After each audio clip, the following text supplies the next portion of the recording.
Hey guys, it is NCS Fan 001 here for the road, I say that in quotation marks, to my 772nd Platinum Trophy. The game in this video was LEGO Ninjago Nindroids for the PlayStation Vita. I have not done a Vita game in I honestly don't know how long. It has been probably a couple of years since I did one on the Vita. But anyways, LEGO Ninjago Nindroids, it is of course a LEGO game, which means it's going to be on the easier end of the spectrum. But personally, I had a few issues with this game, with just how certain aspects of it played, so I do want to cover that when we talk about everything here in the video. So your main goal in this particular LEGO game is to 100% it. That's pretty typical for LEGO games, even for the Vita games. So 100%ing this game means collecting all 310 gold bricks, purchasing all 59 characters, purchasing all 15 of the red bricks, as well as collecting them in the first place, and collecting all 31 mini kits. So not really as much as you have to do in some of the more modern console LEGO games, but still a fairly large amount for the Vita. Once you've found all the golden bricks, you can build the golden dragon in the hub. Unfortunately, it just gives you a few studs. It's not like a stud fountain like some of the other LEGO games give you when you 100% them. Then you get a trophy for finishing all 31 main story levels, which is pretty self-explanatory. This is one of those LEGO games that has a whole lot of shorter levels. Power Play is just like a mission midway through the game that you randomly get a trophy for, so I guess that's kind of nice. So then we talk about challenges. This is where I had a lot of gripes with this game. Each level has 10 gold brick challenges. That's how you earn your gold bricks. Each level has 10 of them for a total of 310. Now, these challenges can be done over the course of multiple playthroughs, that's no problem, and a majority of them are pretty easy. But a lot of them are weirdly mutually exclusive to where there's pretty much no way to finish all the challenges on any level in any one playthrough of it, because sometimes they might involve you having to go out and find like collectibles or kill certain types of enemies, but also have a time limit for a different challenge. And there's pretty much no way you can complete all of that in the same run on a number of these levels, because a few of these levels do have pretty tight time limits for certain bricks.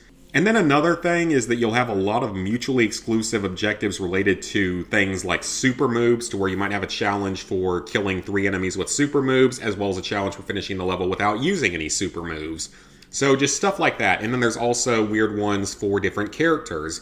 For different challenges, you might have to use different characters. One of them might require you to play as a civilian, one might require you to play as a small character, one might require you to play as a skeleton character. So pretty much just every level is going to require a good number of playthroughs, probably at least 3 to get all the challenges done, possibly even more than that if you're getting confused with things.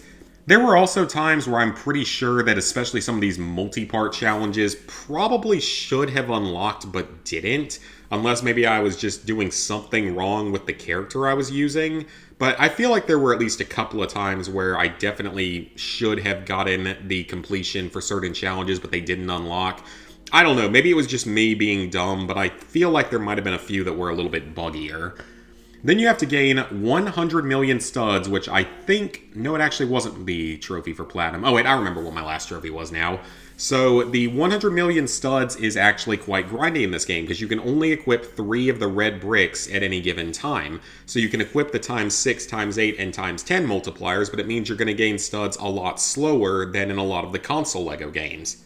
I would recommend playing through the Apocalypse level with those equipped, and you can get about 37 million studs on each playthrough, but that's like the most you can get. And plus, a lot of the characters in this game are really expensive. Like, I think there's one that's 60 million studs, and then some of the other ones are 30 million, so you need a pretty large amount of studs this time around, and they're not as easy to get as they are in some of the console ones.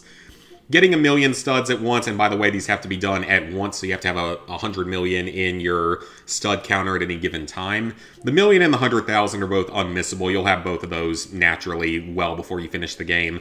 The mini kits, there is 1 per level. The red bricks, there is 1 in each of 15 of the levels, so about every other level has 1. These are your typical cheats in the game that you can use whenever you want. Except that, like I said, you can only equip 3 at once, and there's actually a trophy for that later. Then you have to unlock and purchase all of the characters, of which there are 59. You're going to get several other trophies for unlocking and purchasing all of the characters in the game. You have to use every red brick in the game to complete a level. So again, you can only equip 3 of them at once, and while this isn't, a time-consuming trophy overall, It is just a little bit weird that they would put in a random trophy like this to complete the levels with all the different red bricks over time, because it means at least 5 playthroughs probably of a given level to use up all of the different red bricks that you have. Defeat 500 Nindroids is unmissable. 50 holding shields is pretty much unmissable. The laser shooting ones should also be unmissable because, again, you're going to be replaying levels several times to get all the challenges done. The 100 enemies with special moves is pretty much unmissable. The 25 with grab attacks, this was actually the last trophy I got, and it's because I was doing it wrong. It doesn't mean to pick up an enemy and throw them. It means pick them up with, I guess it was circle button, and then while you're holding them, beat them up with square, and that's how you unlock this trophy. So I didn't realize that at first, so it took a little bit of grinding in the Dojo arena area. And another thing about this game is that trophies don't immediately unlock. They only unlock when you finish a level or go back to the hub world, which is a little bit strange. You have to defeat 10 enemies with the jump slam. This one's pretty much unmissable. This one is definitely not one that's guaranteed to come naturally. You basically have to throw enemies or bait them into fire to get this one. Defeating 20 mechs by jumping on their backs. If you don't get this one naturally while going for everything else, you can easily farm this in the hub world because there's several that walk around there. This one you can farm in any of the mech levels. There's one real near the end of the game that you can easily farm this in a couple of playthroughs. Then you have to complete all the difficulties in the dojo, and the first two are pretty easy. Easy and medium difficulty shouldn't give you too many problems, but hard difficulty bombards you with large amounts of enemies at once, including a couple of mechs and like a bunch of civilian type enemies that have different attacks. And during that, you have to kill 150 enemies without dying, and you can't equip any red bricks during this. So this is probably the hardest actual trophy in the game in terms of like actual difficulty. Definitely a little bit harder than it probably should have been. Just because a lot of the time you can just get grabbed by the enemies, or they'll just like wombo combo you over and over again and get you into basically a stun lock animation, and then you just die because of that, you know, near the end of one of these arenas, and that's just really annoying. So the easy and medium shouldn't give you a whole lot of trouble. I recommend using the jump attack a lot, as well as using the special move whenever the meter is full. But the hard difficulty might take a few tries. It took me like probably 5 or 6 tries, and I died once on like enemy 145 or something, which was annoying. The hacking minigame is one that you'll encounter on a number of levels, and there's pretty much no way that you won't get this by the time you've cleaned up all the gold bricks. Smash 500 objects is pretty self-explanatory. The 25 fire hydrants, this one is most easily farmed by just running around the hub world, as there's like 5 or 6 of them there, so it's pretty easy to get. The 50 build-its, this one's pretty much unmissable while going for all the gold bricks. And this is an unmissable story trophy, one of the earliest trophies you'll get in the game. So yeah, that's it for this game. Like I said, it's fine. It's a Lego game. I haven't played one since like Lego Star Wars The Skywalker Saga. But it's not really one of the more enjoyable ones, in my opinion. Maybe if you're a bigger fan of the source material, you might like it a little bit more.